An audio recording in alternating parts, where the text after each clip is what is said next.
नहीं है। जिन्होंने प्रस्ताव दिया, ये कोई सामान्य बहस नहीं है जिसके अंदर आप सचेतक नहीं, वही बोल रहा हूँ मैं, आपका दिया हुआ नहीं है। ये थर्ड रीडिंग में बोले तो बोले, ये इनका अधिकार नहीं है। वही बोलेंगे आप। श्रीमती अनीता बदेल। धन्यवाद माननीय सभापति महोदय, आपने मुझे राजीव गांधी फिनटेक डिजिटल संस्थान विधेयक 2023 पर बोलने का अवसर दिया। राजस्थान राज्य में जोधपुर में राजीव गांधी फिनटेक डिजिटल संस्थान की स्थापना और उससे संसक्त और आनुषंगिक विषयों के लिए उपबंध करने के लिए विधेयक प्रस्तुत किया गया है। माननीय सभापति महोदय, अभी मैंने माननीय मंत्री जी को भी सुना जो गवर्नेंस और सोशल साइंसेस इंस्टीट्यूट की विधेयक पर पारित करते समय बोल रहे थे। माननीय सभापति महोदय, सरकार से संपूर्ण राज्य के उच्च शिक्षा के हितधारकों का भला करने की अपेक्षा की जाती है, ना कि किसी क्षेत्र विशेष की। माननीय सभापति महोदय, आपके माध्यम से माननीय मंत्री जी से को बताना चाहूँगी, जोधपुर में जय नारायण विश्वविद्यालय के अलावा national law university, Indian institute of technology, all India institute of medical sciences, doctor Sarvepalli Radhakrishnan Rajasthan Ayurveda university, Sardar Patel university of police, security and criminal justice, agriculture university, national institute of fashion technology, India institute of human technology, state institute of hotel management जैसे प्रमुख और महत्वपूर्ण degree देने वाले उच्च शिक्षा संस्थान और विश्वविद्यालय पहले से ही कार्यरत हैं। मैंने इतने सारे नाम माननीय सभापति महोदय आपको बताए हैं। मुख्यमंत्री जी ने पिछले वर्षों में, चाहे वो बजट घोषणा हो चाहे और कोई घोषणा हो, यदि मैं देखती हूँ तो मैं पाती हूँ कि बजट भाषण के केंद्र में निजी सहयोग से 400 करोड़ रुपए के वित्तीय प्रावधान के साथ नई फिनटेक यूनिवर्सिटी को भी जोधपुर में ही स्थापित करने की घोषणा की और मारवाड़ मेडिकल यूनिवर्सिटी, महात्मा गांधी दिव्यांग विश्वविद्यालय जोधपुर में खोलने की घोषणा की।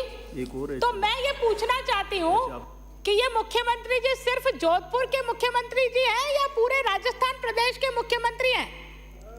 इतने सारे इंस्टीट्यूट पहले से ही जोधपुर में चल रहे हैं और फिर ये डिजिटल यूनिवर्सिटी भी आप जोधपुर ले जाने की बात करते हैं, तो आप पूरे प्रदेश के साथ अन्याय करते हैं, पूरे प्रदेश के छात्रों के साथ अन्याय करते हैं और आप क्षेत्रवाद को बढ़ावा देते हैं।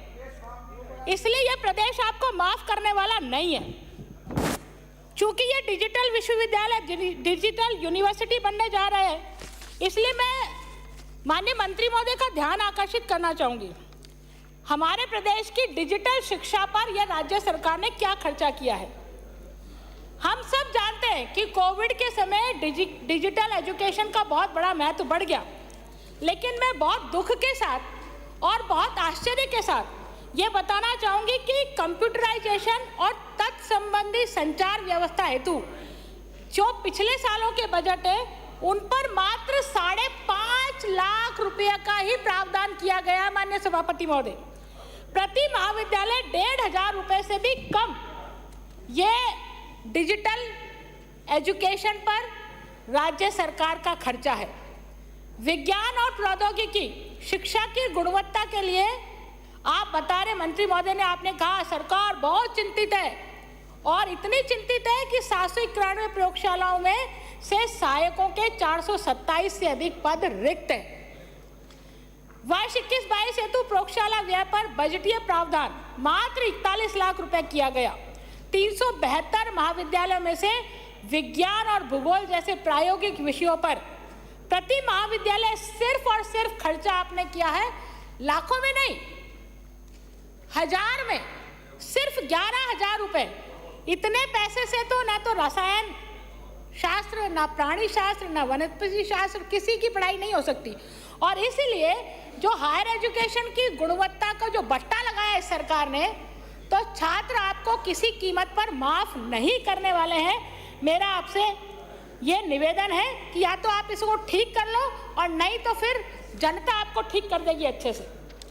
माननीय सभापति महोदय, जनता तो ठीक कर ही सकती है ना, जनता को तो अधिकार है क्योंकि जनता का शासन जनता के लिए है। इधर हाँ, इधर ही। माननीय सभापति महोदय, ये मैं ढूंढ ढांड के ये कॉपी लेके आई, आज मैंने थोड़ी मेहनत करी।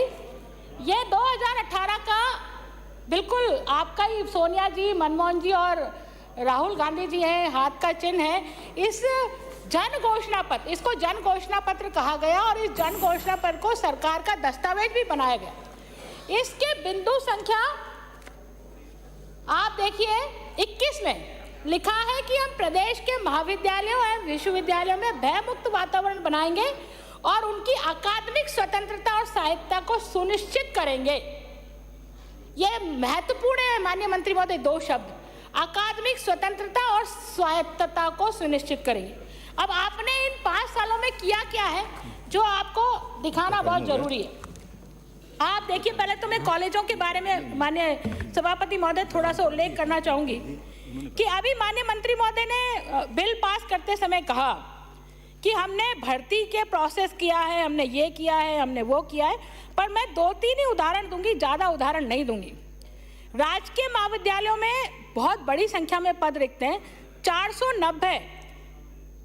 जो कुल प्रदेश में पद हैं उनमें से 445 सामान्य शिक्षा के, 16 विधि शिक्षा के और 29 कृषि शिक्षा के हैं। तो राजकीय महाविद्यालय में जो इतने महाविद्यालय हैं उनमें से 9060 पद स्वीकृत है। 9060 पदों में से माननीय मंत्री महोदय 4617 पद यानी 50% पद रिक्त है। ऐसी रिक्ति के समय हम कैसे हायर एजुकेशन की गुणवत्ता की बात कर सकते हैं। अभी माननीय मंत्री महोदय ने अच्छा कहा कि हमने महाविद्यालयों को जो पीजी महाविद्यालय थे उनको यूजी कर दिया, हमने सब्जेक्ट बढ़ा दिए। पीजी महाविद्यालयों को यूजी करने में कोई आपत्ति नहीं क्योंकि वो आदेश कागज से होता है, पेन से होता है वो आदेश, है ना। उस आदेश को निकालने में कोई पैसा नहीं लगता, उसमें प्रक्रिया नहीं लगती है, सिर्फ फाइल ऊपर पुटअप होती है और वो हो जाता है। लेकिन उसके लिए संसाधन के लिए शिक्षक चाहिए होते हैं। ये शिक्षक तो आपने 50% रिक्त पड़े हैं, ये आप कहाँ से लाएंगे? और इसमें समय लगता है, 5 साल आपने गंवा दिए लेकिन इनकी भर्ती नहीं करी।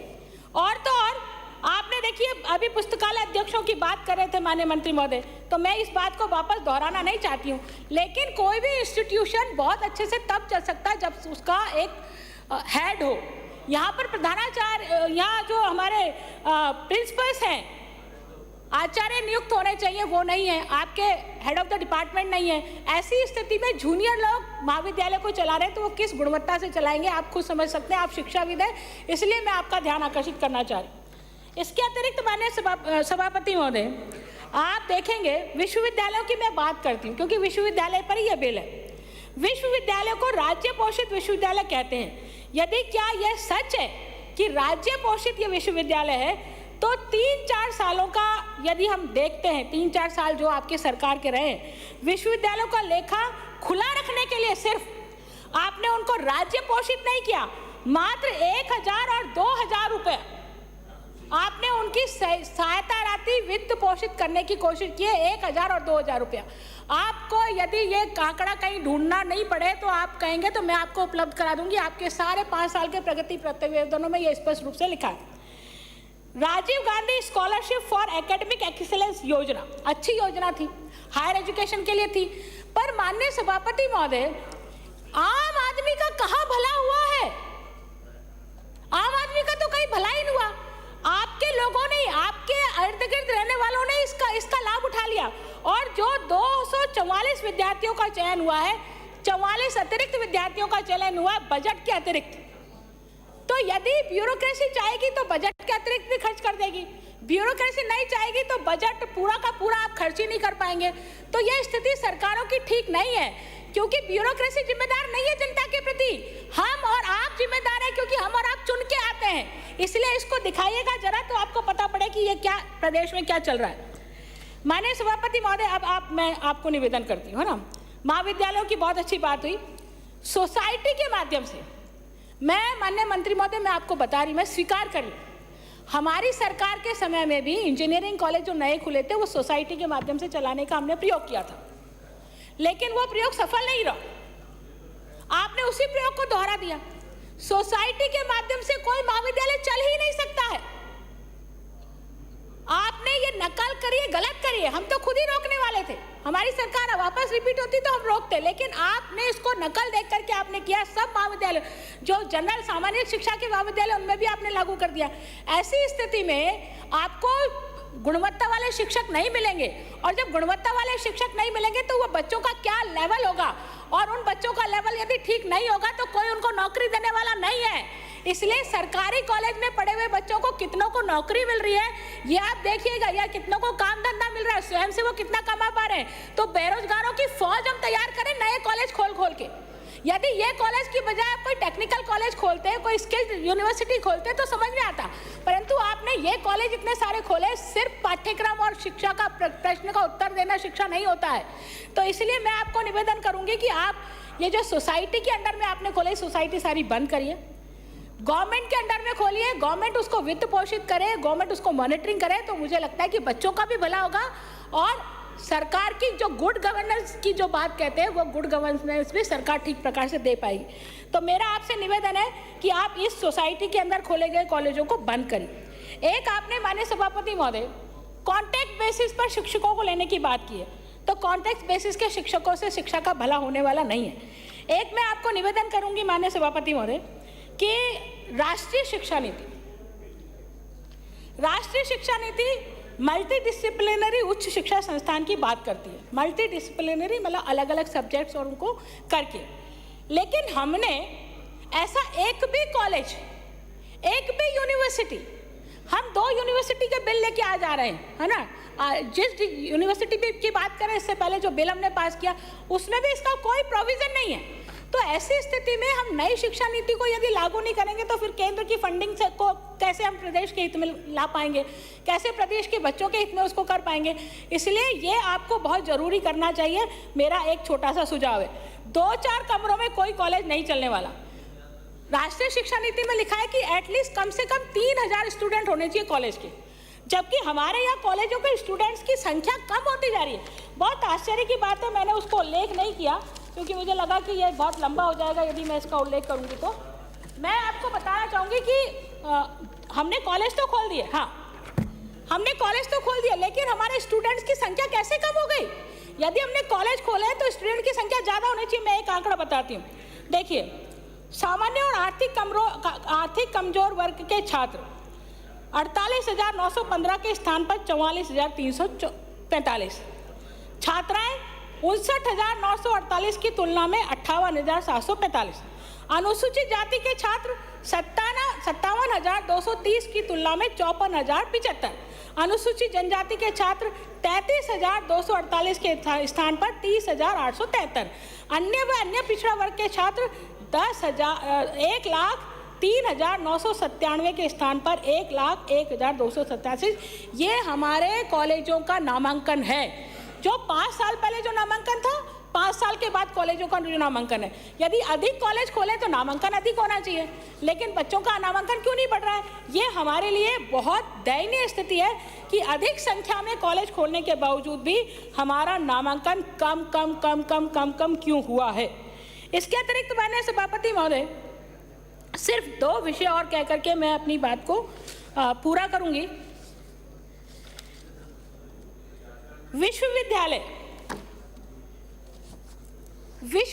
मात्र परीक्षा आयोजन करने का उपक्रम नहीं है कि सिर्फ उनको परीक्षा आयोजित कराने, जितने कॉलेज हैं उन सबको संबंध करके वो परीक्षा का शेड्यूल बना दे, पाठ्यक्रम तय कर दे। ये काम विश्वविद्यालय का नहीं है। विश्वविद्यालय का काम डिग्री बांटना भी नहीं है। उच्च शिक्षा विभाग में जितने भी काम होने चाहिए वो नवाचार से संबंधित होने चाहिए और लोगों को, बच्चों को कैसे बेरोजगारी दूर करें उसको दिखाई देना चाहिए। शोध, गुणवत्तापूर्ण शिक्षा, राष्ट्रीय स्तर के संस्थान बनने जैसी नई बात किसी यूनिवर्सिटी ने 5 सालों में नहीं की है। यदि यह यूनिवर्सिटी शोध के काम करती या राष्ट्रीय लेवल पर जो संस्थान बनने चाहिए उनके लिए कोशिश करती तो शायद बच्चों का भला हो सकता था, लेकिन ऐसा नहीं हुआ।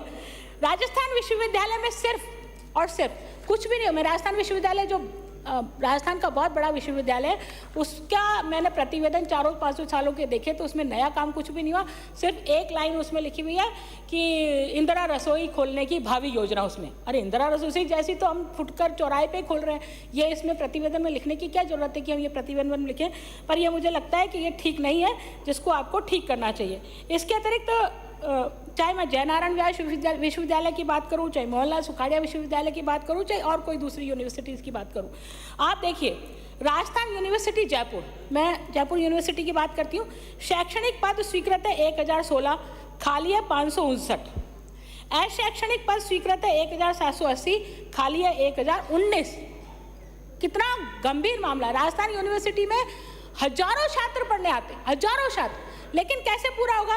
जयनारायण विश्वविद्यालय जोधपुर में 482 पद, उसके अगेंस्ट 278 पद। सुखाड़िया विश्वविद्यालय उदयपुर में 258 पद, उसके अगेंस्ट 83 पद। महर्षि दयानंद विश्वविद्यालय अजमेर, जहाँ से मैं आती हूँ, माननीय सभापति महोदय, मात्र 48 पद, यूनिवर्सिटी है, मात्र 48 पद ऑफिशियल रूप से उसमें सेंशन है।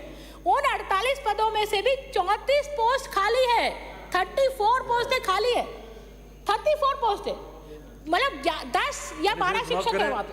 ऐसी स्थिति में 10-12 शिक्षकों से वो यूनिवर्सिटी कैसे चलेगी। तो बाकी के यूनिवर्सिटी का भी माननीय सभापति महोदय यही हाल है। इसलिए मैं आपसे निवेदन करती हूँ कि इस चीज़ को ठीक किया जाए। यदि हम ऐसी नई यूनिवर्सिटी खोलने की बजाय पुरानी यूनिवर्सिटी जो हमारी चल रही है, यदि उन यूनिवर्सिटीज़ में हम शैक्षणिक पदों की भर्ती कर दे, मंत्रालय कर्मचारी करो मत करो, कॉन्ट्रैक्ट बेसिस पे करो, लेकिन जो शैक्षणिक पद है उनकी भर्ती कर लो, तो मुझे लगता है कि बच्चों के साथ, बच्चों की शिक्षा के साथ माननीय सभापति महोदय न्याय कर पाएंगे। मैं खत्म कर रही हूँ, बस एक दो पॉइंट प्लीज। चलिए मैं लास्ट पॉइंट बोल देती हूँ। माननीय सभापति महोदय, अभी उल्लेख हो रहा था, समाप्त करें माननीय। 4 मिनट आपको दिए गए थे। लास्ट पॉइंट, मैंने कहा ना मैं लास्ट पॉइंट बोल रही हूँ, लास्ट पॉइंट बोल के खत्म करी। मैं खुद बोल रही हूँ कि मैं लास्ट पॉइंट बोल रही हूँ, मेरे पास कागज है लेकिन मैं लास्ट पॉइंट खत्म कर रही हूँ। माननीय सभापति महोदय, माननीय मंत्री महोदय को आपके माध्यम से इतना निवेदन करना चाहूंगी कि हम हायर एजुकेशन में अंतर्राष्ट्रीय लेवल की बात करते हैं। हम अंतर्राष्ट्रीय लेवल पर तो पता नहीं कब जाएंगे, हम नेशनल लेवल पर ही चले जाएं, नेशनल रैंकिंग में ही हम फिट बैठ जाएं, तो मुझे लगता है कि हम कम कर पाएंगे। मैं आपका ध्यान इस और अंकित करती हूँ, नेशनल इंस्टीट्यूशनल रैंकिंग फ्रेमवर्क में भारतीय शिक्षा संस्थानों में 2021 की रैंकिंग में राजस्थान उच्च शिक्षा संस्थानों के प्रदर्शन में राज्य की उच्च शिक्षा पर बहुत बड़ा प्रश्न चिन्ह है। क्यों प्रश्न चिन्ह है? क्योंकि 200 में हमारे राज्य के 200 मतलब